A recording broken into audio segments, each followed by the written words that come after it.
Hello everyone, it's NHL Hockey News Sports. Hope you're enjoying your day today and this video. So today we're talking about the Pittsburgh Penguins and the season preview of 2020, the 2021 season. Now before we get into it, here's my new studio setup. I'll do a totally different video on that, what it looks like. But this is the first video on my studio setup. And if you have any questions about it, don't worry, there'll be a video separate for that.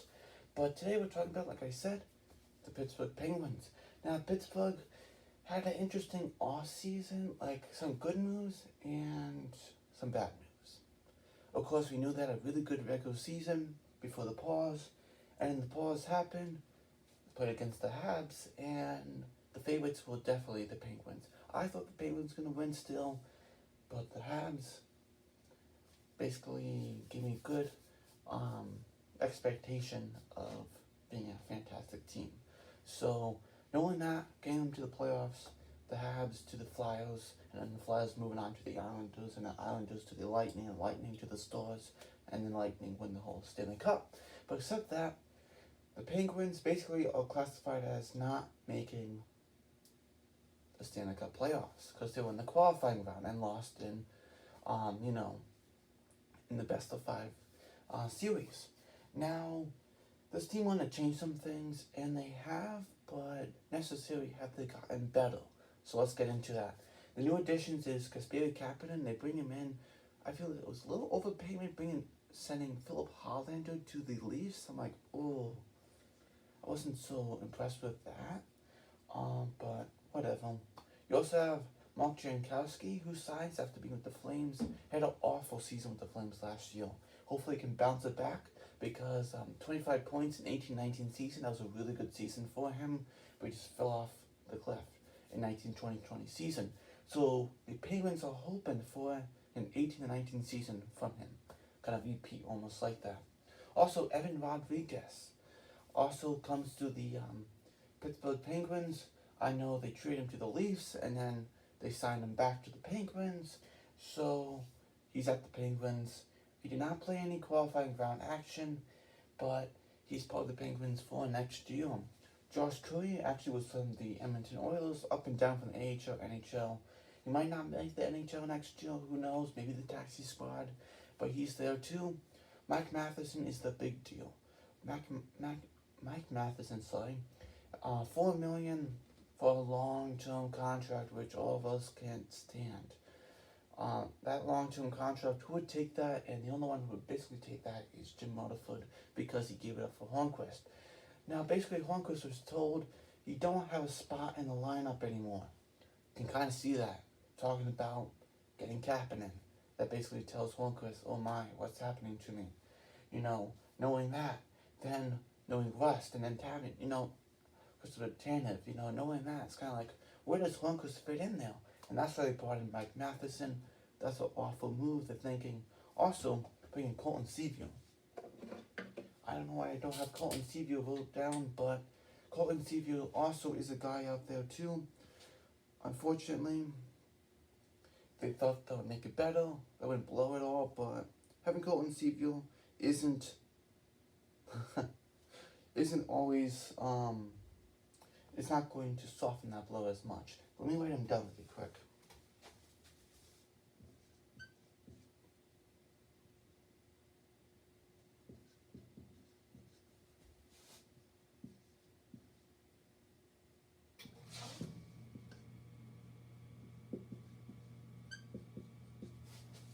Sorry everyone, I forgot about him, but Colin Steve is also on that team, not to make it sound like it's going to soften the blow. Like I said, I spelled him wrong there too, sorry about that. But Steve also, and Cody Ceci about that 1.2 million or whatever. I know that whole Matheson, everyone couldn't stand that, can't stand it either. But then Ceci signed, that just added gas to the fire, that just made it awful.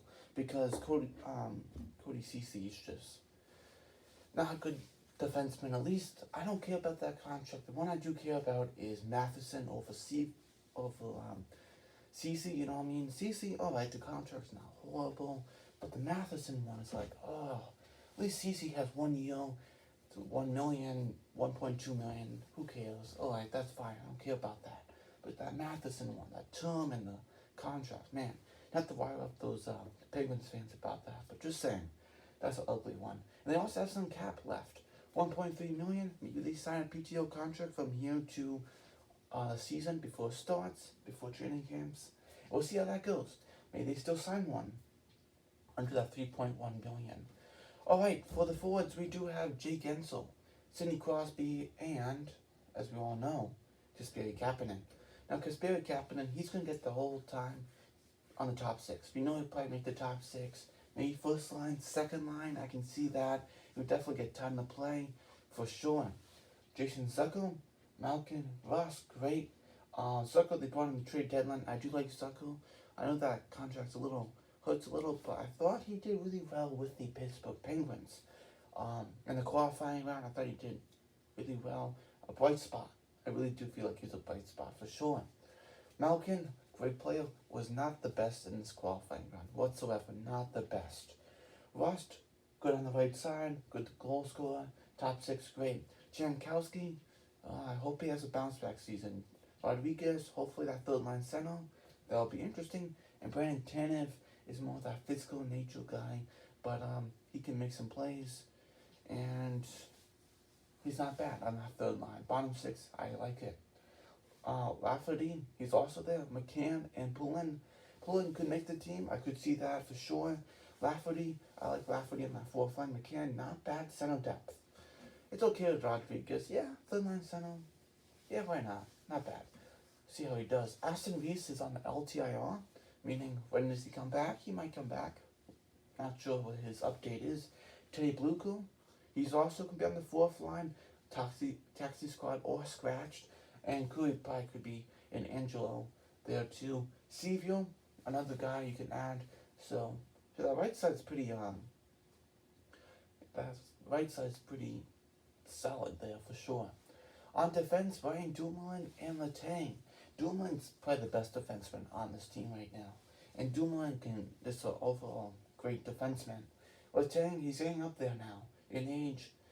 He's not going to be the guy he used to be, but he's not bad. Chris Letang. And you have Marcus Pedersen, who is on that bottom or top four, I should say. Great defenseman, top four. John Marino had a fantastic rookie season.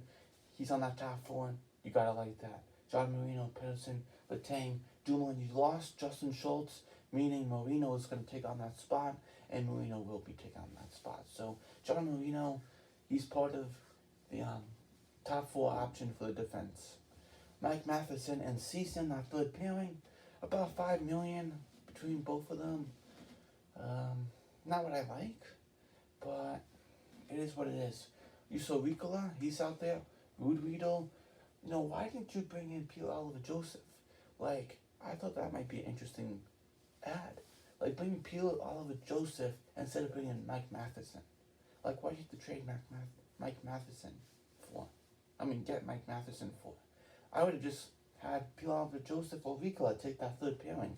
And it wouldn't be horrible. It would be fine. It's not like it's exposing the team because Doolin and Pedersen is their top 4D. The third pairing could be Ricola or Joseph, but you spent $4 million on Matheson. Sorry to keep hopping on it. But just saying, what are you doing, Jim Rutherford? You know what I mean? Rude Riedel, Trotman, probably scratched or taxi squad for sure. Alright, you have Tristan Joy. He's made his spot. He's the number one guy. Hopefully he can have a really good season like last year. See how that goes. Casey DeSmith spent the whole season in the AHL. After having some playing time years before, but DeSmith will be playing on that backup spot. And you have Legacy, Maxim Legacy, Taxi Squad scratched, or even the AHL. And Lamy also is out there too, just giving you the goalie options. Now, this team, I can say they could be right on the bubble of making the playoffs. Like 4th or 5th, I feel like could be a really potential option for them. Because that Eastern division is really, really tough. That's a tough division to be in. And being that division, my goodness. It's not going to be easy, and you better stay up. Don't get tired, and don't let your guard down because you could lose then. The Eastern Division and the Northern Division, called the Canadian Division, come on, is the toughest ones for sure. Thanks for watching. Like the video, hit the bell, comment, share. Hope you enjoyed the video. And I will see you in the next video. Hope you enjoyed my new studio spot. And I'll see you next video. Like I said, goodbye.